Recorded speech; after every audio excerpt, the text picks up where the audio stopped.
Boa noite, amigos. Boa noite, amigas. Sejam todos muito bem-vindos a este momento de estudo e oração.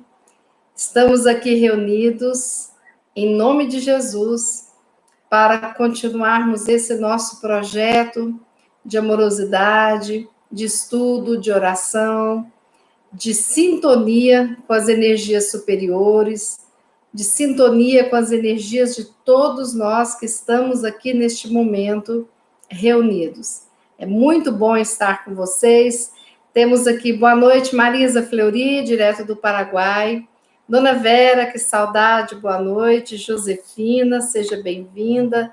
Bartira, Paulo, Mariângela, Yara, Remo, Maurício Duval, Rosana Teixeira, Milena Teixeira, família Teixeira apoiando, Flora, Osanira, Célia, diretamente de Washington, nos Estados Unidos, Norma, Solange, Ana Cecília de Portugal, em Portugal, Estela, aqui minha vizinha, Fátima Lemos, muito boa noite, sejam todos bem-vindos. Hoje estamos internacionais, hein? Portugal, Estados Unidos, Paraguai, e aqui vizinhos aqui de pertinho do bairro, outras cidades brasileiras. Então, é isso que é bom fazer ao vivo. É a gente sentir essas energias maravilhosas de todos que estão conectados aqui com a gente, não é mesmo?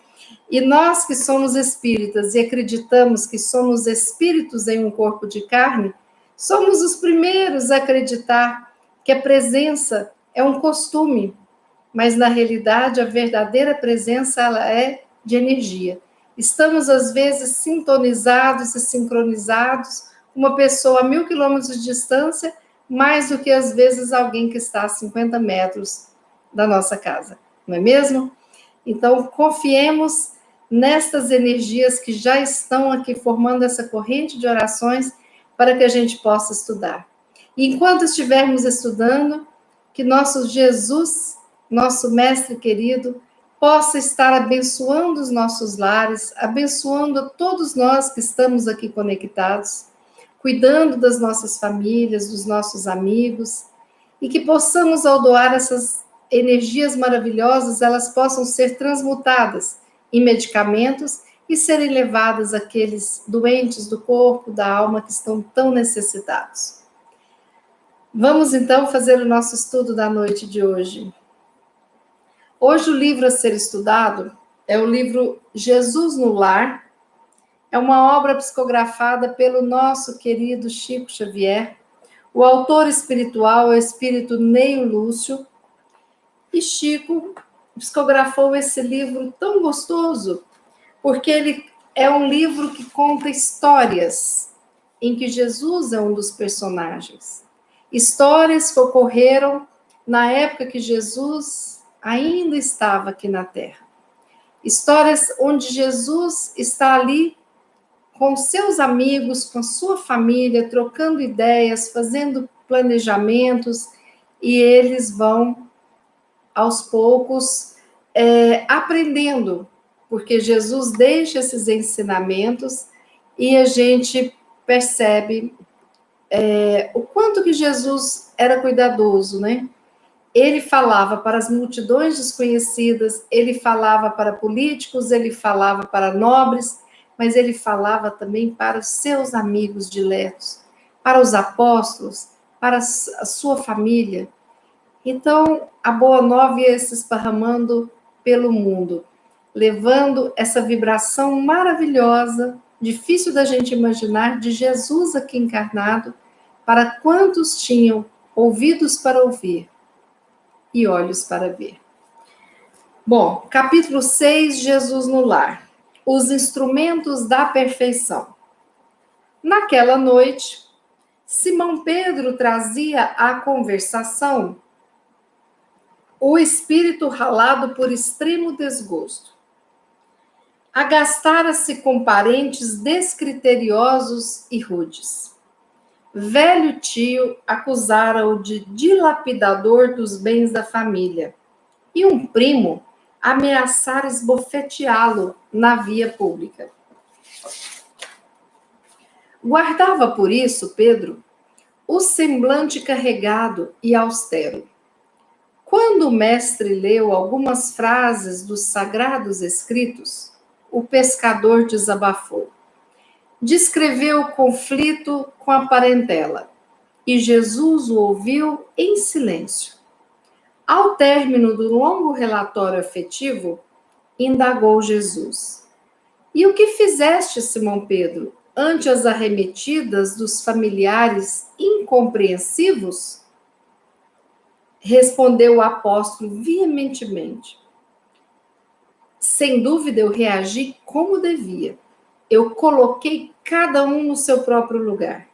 Anunciei sem rebuços as más qualidades de que são portadores. Meu tio é raro exemplar de sovinice, e meu primo é um mentiroso contumaz. Provei perante numerosa assistência que ambos são hipócritas, e não me arrependi do que fiz. Jesus ouviu, refletiu por minutos longos e falou compassivo. Pedro, o que faz um carpinteiro na construção de uma casa? Pedro, né, já sabendo onde Jesus ia chegar, ia ter um sermão por ali, Pedro redarguiu o interpelado irritadiço. Naturalmente trabalha, Senhor. E Jesus, o amigo celeste, bem-humorado, perguntou: trabalha com o que, Pedro? Aí Pedro responde: usando ferramentas.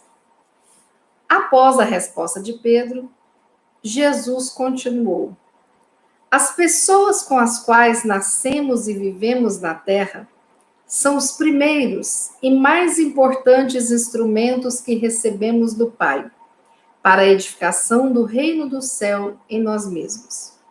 Quando falhamos no aproveitamento deles, que constituem elementos de nossa melhoria, é quase impossível triunfar com recursos alheios, porque o Pai nos concede os problemas da vida de acordo com a nossa capacidade de dar-lhes solução. A ave é obrigada a fazer o ninho, mas não se lhe reclama outro serviço. A ovelha dará lã ao pastor. No entanto, ninguém lhe exige o agasalho pronto. Ao homem foram concedidas outras tarefas, quais sejam as tarefas do amor, da humildade, na ação inteligente e constante para o bem comum, a fim de que a paz e a felicidade não sejam mitos na terra. Os parentes próximos, na maioria das vezes, são o martelo e o serrote, que podemos utilizar em benefício da construção do templo vivo e sublime, por intermédio do qual o céu se manifestará em nossa alma. Enquanto o marceneiro usa suas ferramentas, por fora, cabe-nos aproveitar as nossas por dentro. Em todas as ocasiões, o ignorante representa para nós um campo de benemerência espiritual. O mal é desafio que nos põe a bondade à prova. O ingrato é um meio de exercitarmos o perdão. O doente é uma lição à nossa capacidade de socorrer. Aquele que bem se conduz, em nome do Pai, junto de familiares endurecidos ou indiferentes, prepara-se com rapidez para a glória do serviço à humanidade, porque se a paciência aprimora a vida, o tempo tudo transforma. Calou-se Jesus. E talvez porque Pedro tivesse ainda olhos indagadores, acrescentou serenamente: Pedro, se não ajudamos os necessitados de perto, como auxiliaremos os aflitos de longe? Se não amamos o irmão que respira conosco os mesmos ares, como nos consagraremos ao Pai que se encontra no céu? Depois dessas perguntas, pairou na modesta sala de Cafarnaum expressivo silêncio, que ninguém ousou interromper. Que lição maravilhosa, né? Que lição maravilhosa. essa história é muito interessante a gente perceber, né? Que Pedro era um amigo dileto de Jesus. E Pedro, ele era intempestivo, ele era assim, como se fosse aqueles guarda-costas de Jesus, e tinha uma personalidade um pouco mais violenta, ele era mais duro, ele parecia assim um defensor, mas ele era muito inflamado. A personalidade dele era de impaciência, de respostas curtas, de não levar desaforo para casa. Mas Jesus viu no Pedro uma luz e uma fidelidade à boa nova que talvez nenhum outro dos apóstolos tivesse. E aqui nós percebemos que durante a trajetória de Pedro, ele não era apenas um mensageiro das mensagens de Jesus. Não. Ele estava ali junto de Jesus, aproveitando aquele momento para evoluir, para crescer. E olha que oportunidade esse espírito querido de Pedro tem nesta vida em que ele reencarna para ajudar Jesus. E ele não tem vergonha, ele não é dissimulado, ele mostra para Jesus quem ele é. Ele fala, eu fui lá, xinguei, falei, cobrei, expus tudo que eles são de ruim e não me arrependo não, faria de novo. E aí Jesus percebe, com toda a paciência, que tinha que ajudar Pedro. Jesus poderia fazer como a gente faz de vez em quando, com o filho, com o pai idoso, com o familiar, com o funcionário. Já te falei tantas vezes, não aceito que você faça assim aqui dentro de casa, e por aí vai. Porque nós falamos, e antes do outro estar pronto, nós dialogamos de uma forma, às vezes, complicada, que afasta aqueles que estão esperando e precisando de uma palavra de mais carinho, de uma palavra de compreensão, porque Jesus, ele não concordou com Pedro, mas ele levou o diálogo em uma situação que fez com que Pedro refletisse. Tanto que o final da interlocução foi o silêncio da reflexão. Pois bem, então aqui Pedro está muito chateado. Por quê? Porque um primo não foi bacana com ele, nem um tio. E ele fica espantado. Por quê? É de se esperar que da família não venha isso. Não venha chateação, não venha o desrespeito, não venha a calúnia. Mas era um ledo engano de Pedro. Porque as pessoas são participantes de um planejamento encarnatório.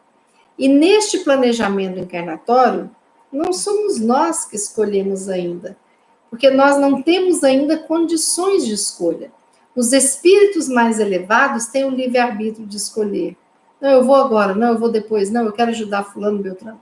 Nós, com a nossa ficha de débitos, nós recebemos propostas do plano maior para auxiliarmos, sermos auxiliados nessa fase de preparação e da própria encarnação em si.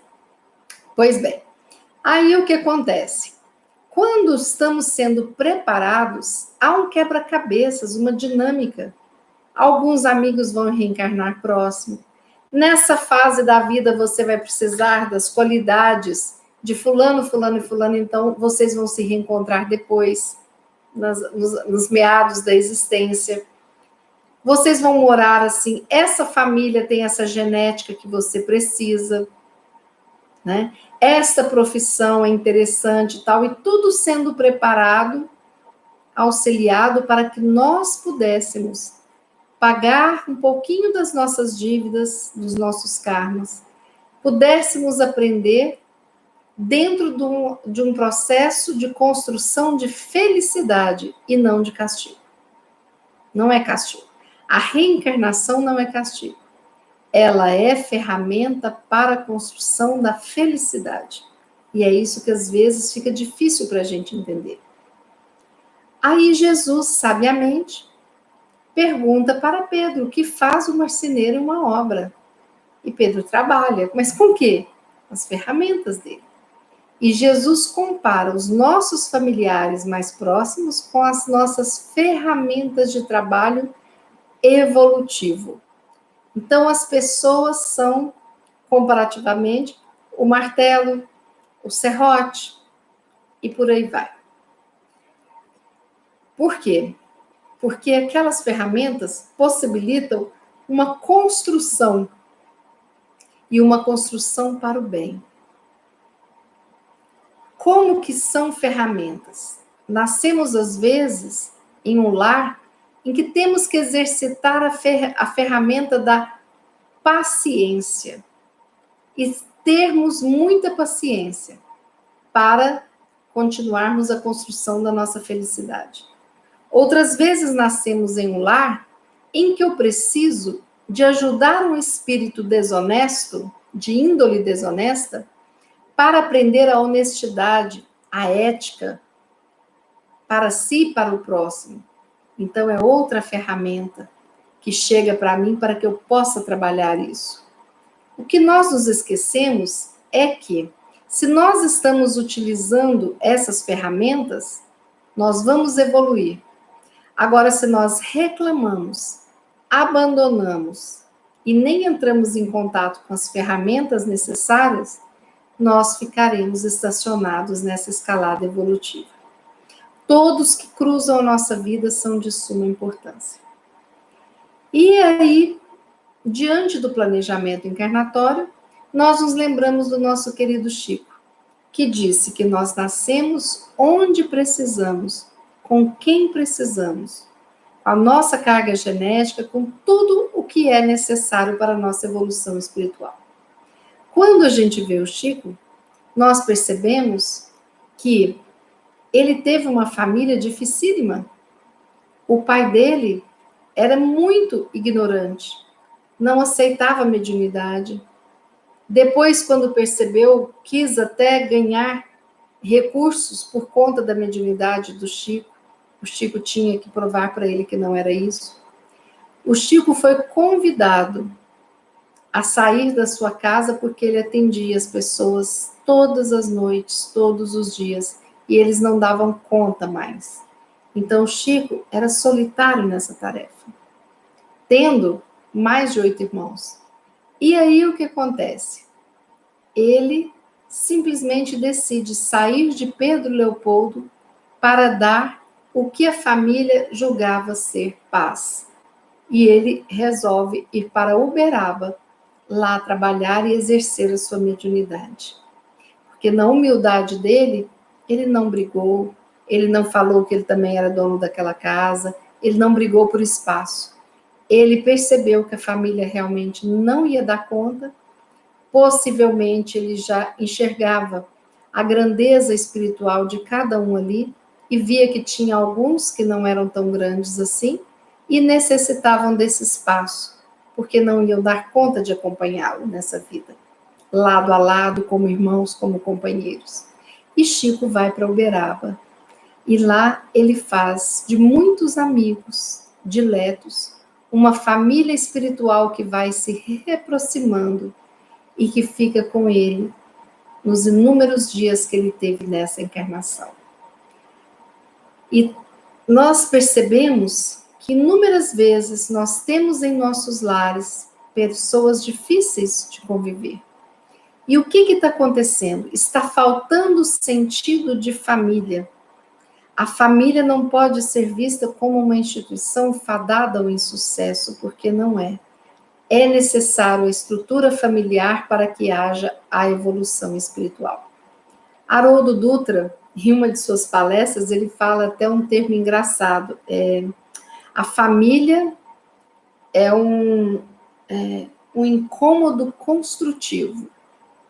E é interessante essa linha de pensamento, porque se a gente pensa em férias familiares, a gente tem a leda ilusão de que nós vamos viajar e sermos todos muito felizes. E não, são ali nas férias que tudo acontece, né? E aí a gente lembra daqueles filmes da Sessão da Tarde, Férias no Barulho, onde tudo acontecia também. não é mesmo? O que é a família ser um incômodo construtivo? Às vezes, a zona de conforto existe quando eu estou comigo mesmo. Eu já conheci pessoas que não querem um irmão e que amam ser filhos únicos para continuarem no seu egocentrismo, de não ter que dividir problemas, preocupações, herança e por aí vai. Nós percebemos que, com o passar do tempo, a sociedade ficou muito individualista. E, infelizmente, com a desculpa de darmos conforto aos nossos filhos, nós contribuímos com isso. Então, hoje, normalmente a gente nem cogita, nós temos condições financeiras, de colocar 3 irmãos em um quarto. Eu fiz isso quando as crianças eram pequenas. As 3 filhas ficavam em um quarto e o filho em outro quarto, por diferença de sexo, né? O menino num quarto, as irmãzinhas no outro quarto. E eu acho que com isso elas tiveram dificuldade, sim, mas tiveram muito aprendizado, estreitamento de laços. Eu me lembro que todas as casas que a gente visitava na infância e na adolescência, tinha o quarto das irmãs, às vezes eram muitos filhos, até dividiam 2 irmãs em um quarto, 2 irmãs em outro quarto, 2 irmãos em outro quarto, mas havia uma convivência que não era pura e simplesmente individual. Sem falar que inúmeras famílias tinham uma tia que morava com a família, que às vezes era dependente daquele núcleo familiar, que dividia o quarto com alguma sobrinha ou alguma avó, né?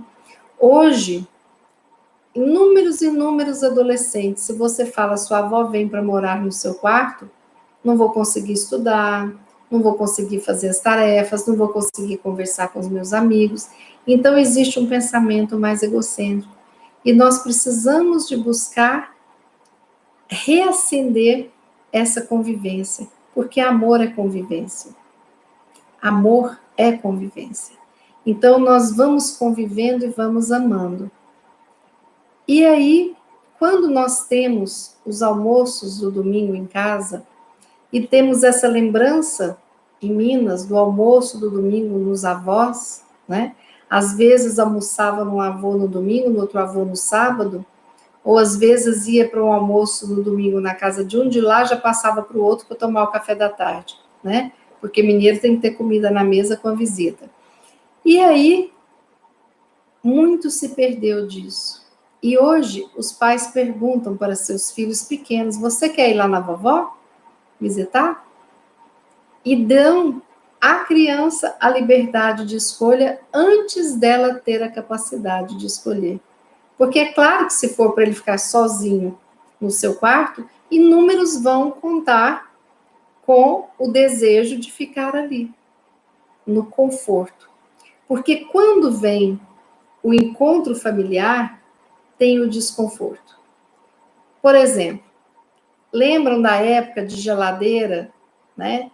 Que a gente colocava várias garrafas na porta, ou era uma garrafa de 1 litro só, porque as geladeiras eram bem menores, e aí a família tinha 6 pessoas e uma garrafa d'água. A hora que a gente ia beber, garrafa d'água vazia.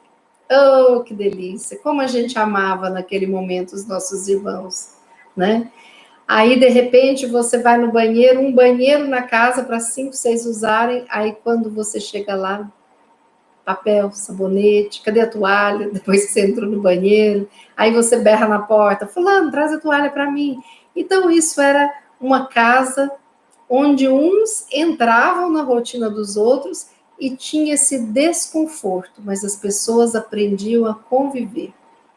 Eu fico pensando hoje como que é uma república, onde às vezes tem que dormir 3, 4 num quarto, e como que fica a república, jovens dividindo espaços com objetivos diferentes, um espaço comum, criações totalmente diferentes, né? E sem aprender a dividir. Porque às vezes quando você divide um quarto com uma irmã, você quer dormir às 10 e ela quer estudar com a luz acesa. Outras vezes você quer dormir com silêncio, o outro quer escutar um som que tem no quarto. E por aí vai. E nós vamos aprendendo, criando regras e aprendendo a dividir responsabilidades, tarefas e tudo mais, né? É muito importante a gente não perder esse sentido da família. Porque incomoda? Incomoda. Incomoda. Claro que incomoda. Então, você vai ter filho? Sim, você vai ser incomodado inúmeras vezes. Você muitas vezes não vai viajar, porque aquele dinheiro vai para a escola dos filhos. E tem inúmeros contratempos na sua rotina, mas quando você pensa no relacionamento afetivo, na companhia deliciosa que é ter um filho perto de você, aí tudo se transforma e tudo vale a pena. Mas você tem que ter essa noção. Porque hoje o que a gente vê? Inúmeras famílias onde a primeira briga saem de casa, não tem um diálogo, aí cada um corre para o seu núcleo familiar. Outras vezes a gente percebe pessoas que dão à luz e o filho passa a ser atrapalho porque a rotina é mudada, né? Então, existe uma imaturidade com relação à compreensão do conceito de família. E quem é que trouxe esse conceito? Jesus. Jesus também trouxe esse conceito, porque ele respeitava o pai dele, a mãe dele, embora ele colocasse aquilo que era necessário para o aprendizado dos pais. Então, a família não é uma coisa de cima para baixo, de autoritarismo, não. Existe autoridade? Sim, existe. José e Maria eram autoridades, eram respeitados, mas tinha uma autoridade espiritual de Jesus que eles também respeitavam. Então, nós respeitamos e aprendemos com nossos filhos. E aprendemos muito com os nossos filhos. E na maioria das vezes, os nossos filhos são versões melhoradas de nós, em questões humanitárias, em questões de preconceitos, né? De uma visão de mundo diferente. Porque às vezes ali diante de nós, o nosso filho de 10 anos é um espírito milenar, antigo, sábio, que está reencarnando para nos ajudar e para cumprir uma tarefa com o mundo. Aprendamos com os nossos filhos. Mas voltando a essa questão que Jesus fala com Pedro de serem ferramentas, às vezes nós temos pessoas muito difíceis encarnadas no nosso núcleo familiar. Pessoas que são a lua e nós o sol, ou vice-versa. Pessoas que são o nosso oposto, a nossa antítese de gosto, de pensamento, de rotina e tudo mais, e nascem no nosso lar. Por que será? Será que é para a gente abandonar e deixar de conviver? Ou será que nós temos que aprender a conviver? Outro dia, num diálogo, eu estava falando, nós precisamos de entender o momento que o outro vive. E eu vi uma coisa muito estranha, é que inúmeras famílias estão tão divididas, e divididas até como causa o movimento político que nós estamos vivenciando. E a gente percebe ao moço que vai um filho que não conversa com o irmão e que o outro irmão não vai porque pensam diferente politicamente e não travam um diálogo. A gente percebe inúmeras vezes amigos, primos, de 20, 30 anos de convivência, de infância dividida e repartida, que de repente pensam diferente e se afastam. E aí a gente percebe pessoas que na rigidez dos seus conceitos deixam de conviver com aqueles que fazem parte da sua vitória como pessoa. Como que eu posso ir para um julgamento de um pai, de uma mãe, que eu conheço e que me sustentaram até a vida adulta, se pensam diferente de mim? Eu conheço aquele pai e aquela mãe. Eu sei das dificuldades, eu sei das ignorâncias deles e minhas. Mas romper relações? Não. Tentar convencer o outro? Não. É muito interessante porque pela história de vida de cada um, às vezes a gente compreende até as escolhas que cada um faz politicamente. A gente compreende as escolhas profissionais. A gente compreende aquele que não desperta porque não dá conta. E nós estamos vivendo momentos em que a impaciência e o egocentrismo com os nossos familiares está sendo divulgado como algo semelhante e necessário para você ter saúde mental. E nós temos que tomar muito cuidado com isso. Porque não é você ser subjugado pelo outro, mas é você estabelecer diálogo e cavar o seu lugar ali, sim, mas você fazer isso de uma forma democrática, de uma forma respeitosa, porque tem um lugar para cada um de nós sob o sol criado pelo Pai. Não somos nós que vamos impedir o outro de ir e vir, porque senão seremos iguais àqueles que a gente condena com tanta veemência. E isso, levando para o âmbito familiar, nós estamos nos esquecendo da paciência, da caridade, do amor. E nós, às vezes, fazemos coisas grandiosas com um próximo e nós esquecemos de fazer isso com nossos pais. E ficamos chateados, magoados, porque nossos pais não são quem a gente queria que fosse. Outras vezes, afastamos e rifamos filhos que pensam diferentes de nós, decepcionados porque eles não seguem a nossa cartilha. E nós nos esquecemos que eles vão seguir a cartilha deles, sim, e muitas vezes essa cartilha não é igual à nossa. Ainda bem, porque isso é o indivíduo crescendo e florescendo por ele mesmo. Sem essa codependência de termos carrapatos que só vão crescendo e se alimentando da gente. Não, nada disso. Quando Jesus pede para Pedro ter paciência, quando Jesus pede para Pedro acolher os doentes, ele está falando para nós cuidarmos do próximo mais próximo que nós temos, que são aqueles que dividem o ar, o oxigênio conosco. Como que nós trabalhamos em uma empresa, em uma escola durante 30 anos até aposentar e não sabemos quem trabalha conosco? Não conhecemos aquela cantineira que trabalha com a gente desde novinha, agora que ela está, 30 anos depois, nós nem sabemos quem ela é, se ela tem filhos, se não tem.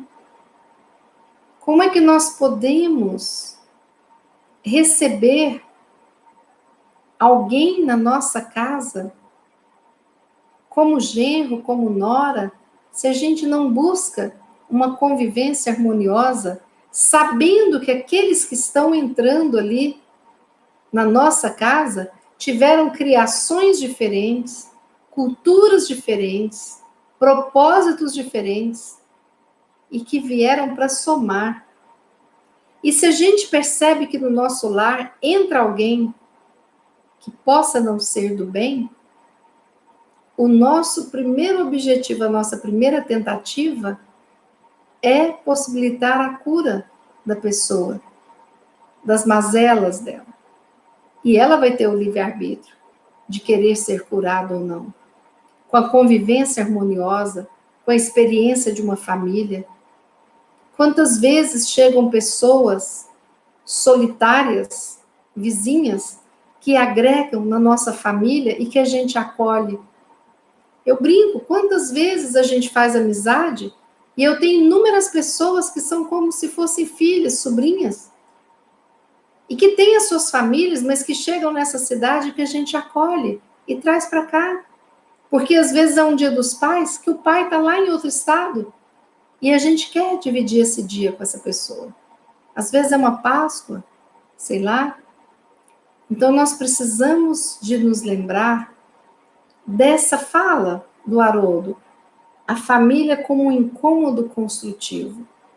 Porque é claro que você vai estar num sono gostoso, naquele friozinho, a chuvinha caindo, e de repente tem um chorinho às 3:30 da manhã. E você levanta naquele frio, vai no quarto, pega o bebezinho, traz ele para o seu peito. É incômodo?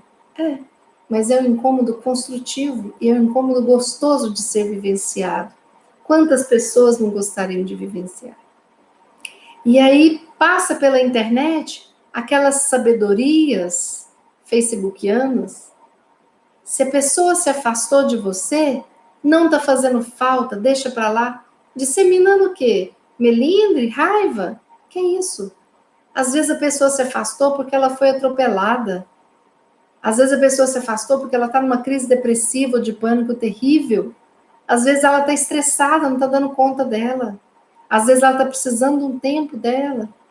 Às vezes ela viajou às pressas para cuidar de um familiar ferido, doente. Então, que história é essa da gente ser o centro da atenção e ter que ser uma grande boca imaginária que recebe o alimento do mundo inteiro e que não se vê na obrigação de alimentar ninguém, com boas ações, com bons pensamentos e tudo mais? Que história é essa da gente continuar no conforto do nosso lar, no nosso cantinho, e não se importar com os outros, com a fome, com o frio, com a falta de oxigênio e tudo mais, sabe? Que história é essa da gente sempre estar por detrás de uma mesa falando maravilhosamente bem, numa cátedra invejável sobre sociologia, sobre igualdade, e nunca ter pisado o pé em uma casa pobre, uma favela, em um bairro pobre para levar uma cesta de alimentos.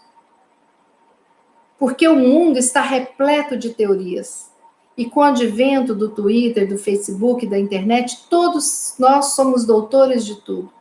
E alguns ainda querem convencer os outros. Nós não convencemos ninguém. Cada um tem seu tempo. Nós convencemos com o nosso exemplo. A nossa autoridade moral, ela é pautada no exemplo daquilo que agimos, do que fazemos. Eu posso ter um discurso maravilhoso, se eu não tiver a prática, eu não tenho respeito real. Um médico que estuda, que fica se especializando e fazendo mestrado, doutorado, e nunca faz uma cirurgia de apendicite, ele não vai ser reconhecido como um bom cirurgião. Bom cirurgião é aquele que já fez 1000 cirurgias de apendicite, principalmente em hospital público, hospital particular, e que sabe olhar, saber fazer assim, ó, sem deixar o paciente morrer na mesa, sabe?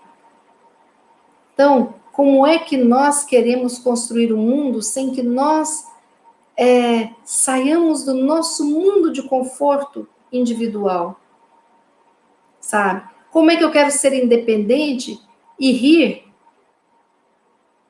de mães que, como eu, digitam só com o dedão da mão direita, se está dependendo dessa mãe para poder lavar a roupa na casa?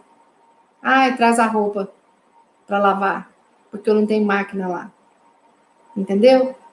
Então, nós precisamos de repensar muito nas nossas críticas, nas nossas convivências, porque nós precisamos de despertar o amor, mas um amor que venha com respeito pelo que o outro é.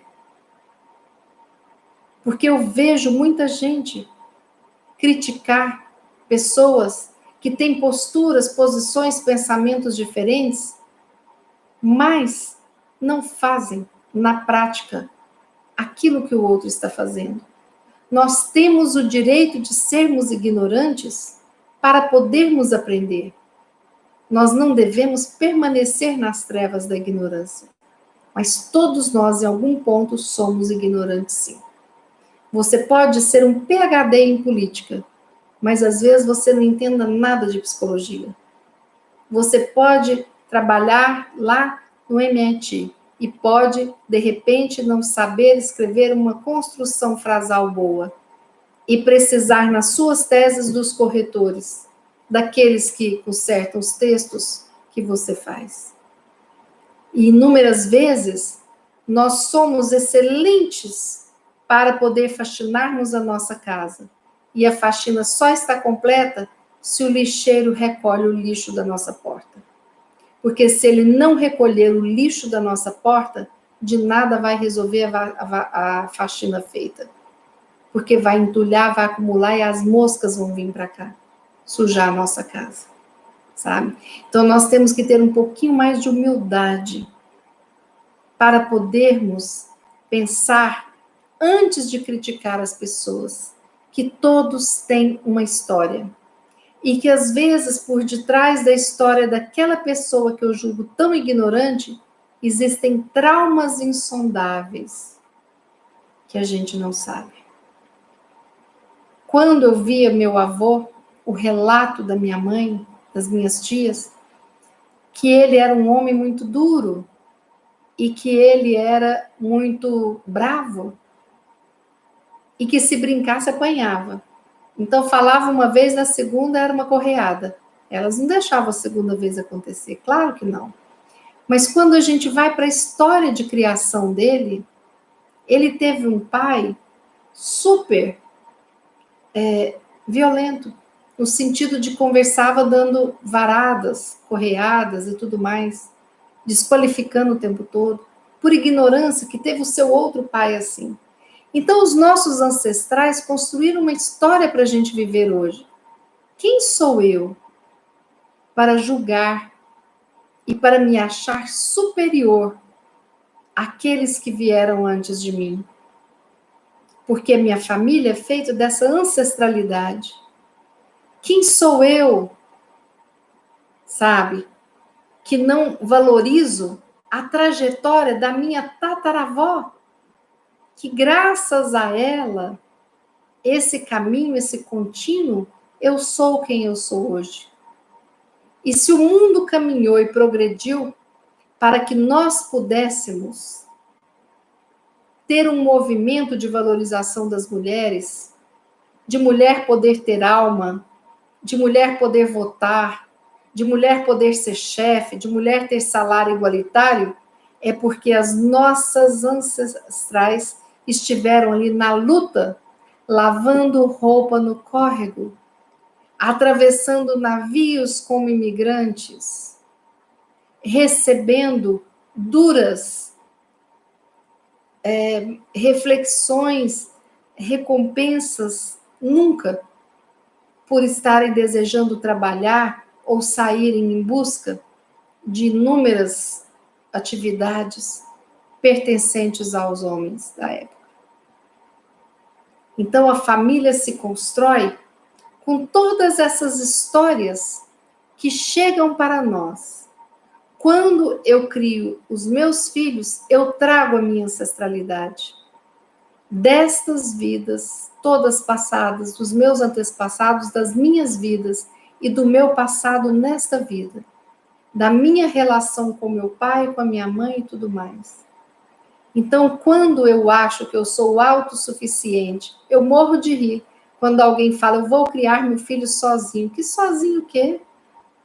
No mínimo aí já tem por detrás de você seu pai, sua mãe, seus avós paternos, maternos e por aí. Quanta ancestralidade!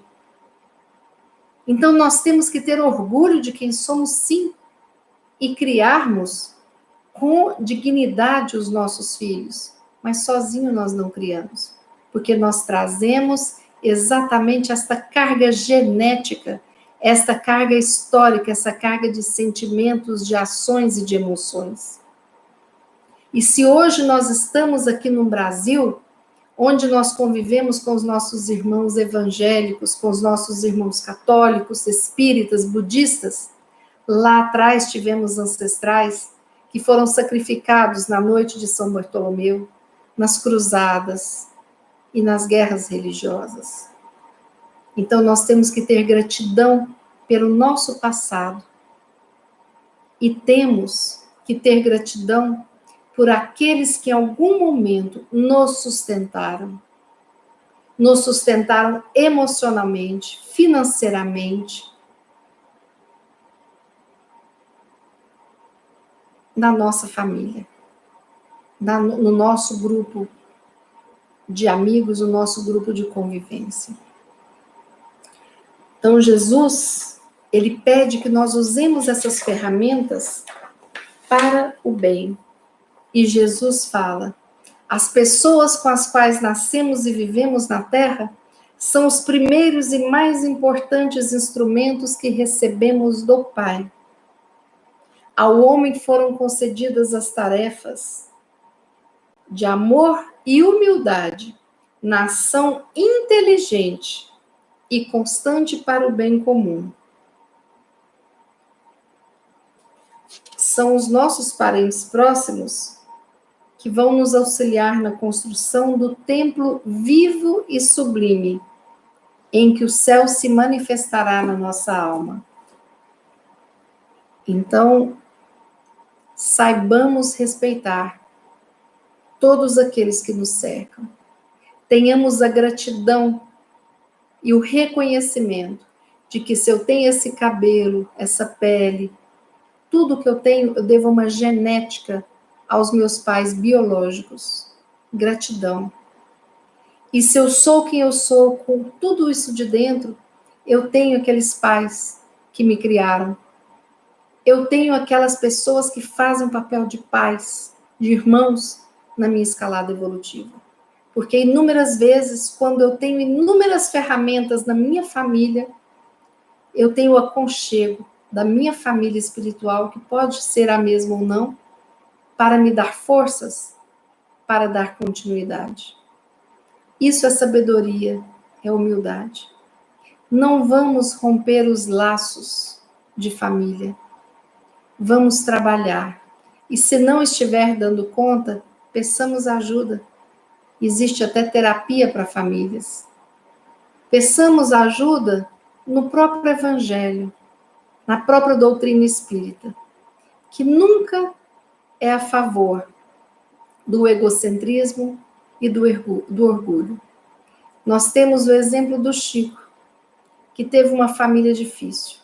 Nós temos o exemplo do Divaldo, que teve que separar o pai da mãe, porque a irmã não conseguia viver com o pai, e ele leva o pai para morar consigo.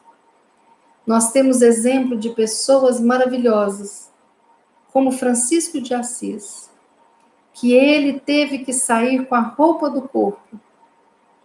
E ele deu um exemplo de que ele não seria submetido àquelas leis do seu pai. Ainda muito ignorante, mas ele não odiava o pai dele. Ele tinha gratidão. E ele continuou. A mãe dele era uma das grandes trabalhadoras com ele, que o ajudava, que estava com ele ali, que era um espírito nobre, um espírito evoluído. Então, ele rompe numa simbologia para mostrar que nós temos a nossa família, mas é chegado o momento de nós irmos em busca daqueles outros que necessitam de nós. E Francisco de Assis, ele vai em busca dos leprosos e beija as mãos, abraça, naquela época de 1100 e poucos, que era uma coisa horrorosa, porque não tinha tratamento e todos afugentavam os leprosos para regiões onde eles viviam lá, sozinhos, abandonados até a morte.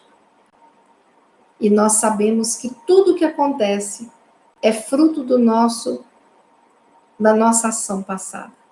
Hoje vivenciamos momentos difíceis, vendo irmãos morrerem quase que à míngua. Hoje vivenciamos momentos difíceis, vendo irmãos que negam o amor ao próximo, fazendo a sua parte, para não ir para as aglomerações e tudo mais. É triste, porque a gente percebe uma humanidade que tem dificuldade de sair do seu conforto individual para ajudar a coletividade maior. E aí volta o conceito de Haroldo, da família, que é aquele conflito, né? Esqueci aqui. É um incômodo construtivo. Então, as pessoas não querem se incomodar. E isso tem gerado inúmeras discussões, inúmeros rompimentos.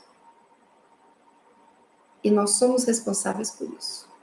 Então, que nós possamos ainda resgatar o restante de vida que nossos pais possam ter aqui na Terra com a gratidão. Que nós possamos resgatar ainda os processos de convivência com nossos filhos, buscando aceitação, uma convivência mais íntima. E que nós possamos nos perdoar por tudo que possamos ter feito de tão errado, por ainda sermos ignorantes e não sabemos do significado disso que Jesus nos traz, como sendo os elementos da nossa família, ferramentas necessárias à nossa condição evolutiva. Que possamos, se ainda não fomos, assim que pudermos, por conta da pandemia, visitarmos os asilos daqueles que foram abandonados por seus familiares, que possamos visitar os orfanatos para saber a alegria que aquelas crianças gostariam de ter, os nossos pais, tão ignorantes, tão cheios de defeitos, que nós possamos ir nos hospitais visitar aqueles que dariam tudo para ter um dia a mais ou um mês a mais de vida, que nós possamos ir lá onde a pobreza está, levando alimento, levando consolo, conforto, lá naquelas famílias que tantas vezes não têm o que comer. Que nós possamos sair pelas ruas e tirarmos o nosso preconceito de acharmos que quem está na rua é simplesmente drogado, desvirtuado. Não. Tem famílias na rua porque não tem dinheiro para pagar o aluguel e vem de outros estados e não tem dinheiro para passagem, não tem emprego. E a gente vê pai, mãe e filhos nas ruas dormindo ao relento. Que nós aprendamos a sair das inúmeras teorias que vão ficando vazias sem a prática e que nós possamos aprender a praticar o amor com os nossos familiares que moram conosco, com a nossa pequena família, com a nossa grande família, com os nossos vizinhos que passam a ser família, com aqueles amigos que nós elegemos como irmãos queridos, e que nós possamos também trabalhar com aqueles desconhecidos que nesta vida podem ser um pedinte que bate na nossa porta atrás de um pão velho, mas que em outra vida pode ter cedido o seu útero para que nós pudéssemos nascer.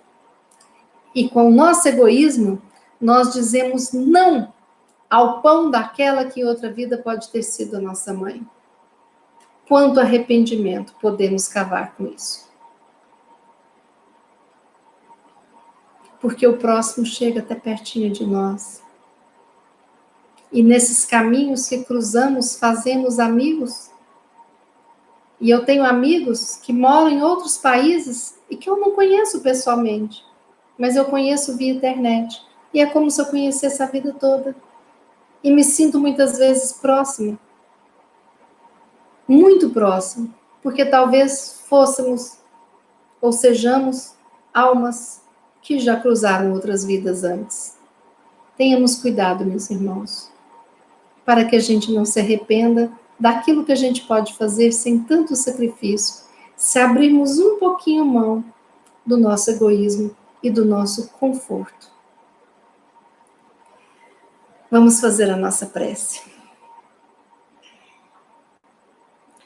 Jesus, Mestre querido, obrigada por mais um dia reunidos em teu nome. Obrigada por essas vibrações de luz, por essas falanges que nos acolhem, que tratam de nós.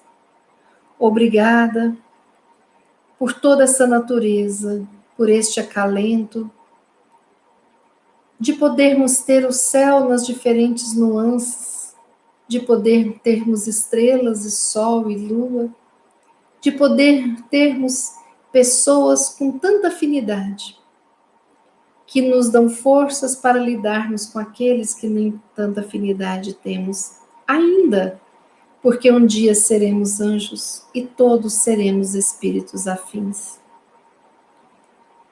Pedimos perdão, Jesus, por todas as vezes que não tivemos nem olhos nem ouvidos de ver e ouvir aqueles que necessitam de nós. Pedimos perdão pelas nossas ignorâncias, mas te pedimos forças para que tenhamos a capacidade de reatar os laços que estejam frágeis no nosso ninho familiar, na nossa grande família, nos nossos locais de trabalho. Rogamos, Jesus, que permita que as falanges espirituais do bem, que os médicos, enfermeiros, aqueles nossos amigos já desencarnados, possam se aproximar e cuidar de cada um de nós, dos nossos lares, das nossas famílias. Mas estendemos este cuidado, Jesus, e rogamos como se de joelhos estivéssemos, pedindo a sua intercessão pela misericórdia dos irmãos que ora sofrem, nos leitos de hospitais, nos leitos dos seus lares, aqueles que sofrem com as correntes e grades das prisões emocionais e espirituais, que todos possam receber um alento e a sua luz da libertação, do conforto e do amor. Jesus, abençoe todos nós que estamos aqui conectados, mas abençoe a todos dos nossos lares, estendendo aos nossos vizinhos a nossa cidade. Que as nossas cidades sejam envoltas neste amor. Os nossos estados, o nosso Brasil. O nosso Brasil precisa de amor e de luz, e que sejamos instrumentos de luz e de amor, e que essa luz, esse amor possa se expandir, e que as falanges angélicas possam levar luz e amor para todo o planeta Terra, envolvendo essa nossa querida escola, envolvendo todos os países, todas as regiões em luz, para que possamos ter a imunidade espiritual necessária do bem, para vencermos as adversidades desta pandemia, que é uma grande lição para todos nós. Um dia lá na frente, vamos saber agradecer a todos que indiretamente tanto nos ajudaram que nem conhecimento temos. Mas por ora pedimos, Jesus, as suas bênçãos nos profissionais de saúde, nos bombeiros, em todos aqueles que estão trabalhando incansavelmente, nos laboratórios, nos hospitais, em tantas indústrias fazendo o material necessário para a nossa imunidade. Que o nosso Deus de amor e bondade possa nos envolver com essa energia de amor incondicional e que nos sintamos mais fortalecidos para seguir em frente, de cabeça erguida e certo de que tudo passa e que isso é necessário nessa transição planetária para o nosso aprimoramento espiritual. Que ninguém morra em vão e que possamos aproveitar todos os ensinamentos das inúmeras mortes, dos orgulhos, das disputas de ego, para o nosso aprendizado, para sermos mais humildes, mais cristãos, e levarmos a palavra de Jesus dentro de nós, onde quer que estejamos. Assim finalizamos esse momento de estudo e oração com muita gratidão. Deus nos abençoe, hoje e sempre, que assim seja. Pois bem, amigos, finalizamos o nosso estudo. Muito obrigado pela presença de todos. Obrigado por este momento, Pai, de imensa alegria. E que possamos juntos continuarmos distribuindo essas nossas energias tão curadoras e tão maravilhosas e sermos instrumentos, ferramentas do alto para chegarmos àqueles que necessitam de nós. Nós estamos na campanha pedindo que divulguem o nosso canal. Precisamos de 1000 inscrições para podermos ter acesso a ferramentas que o YouTube promove para fazermos melhorias no nosso canal. Agradeço a todos que divulgarem, que se inscreverem. Isso faz parte deste processo nosso agora. Agradeço a presença, os likes que vocês deram, os comentários, as mensagens carinhosas. Muito obrigada a todos. Sintam-se abraçados por mim. Lembrando que o nosso canal, nós temos este estudo e oração segundas e terças, 18 horas, quintas e sextas, 18 horas, e na quarta, às 20 horas. Muito obrigada. Até amanhã, se Deus quiser, e como eu brinco, Ele há de querer. Até amanhã às 18 horas.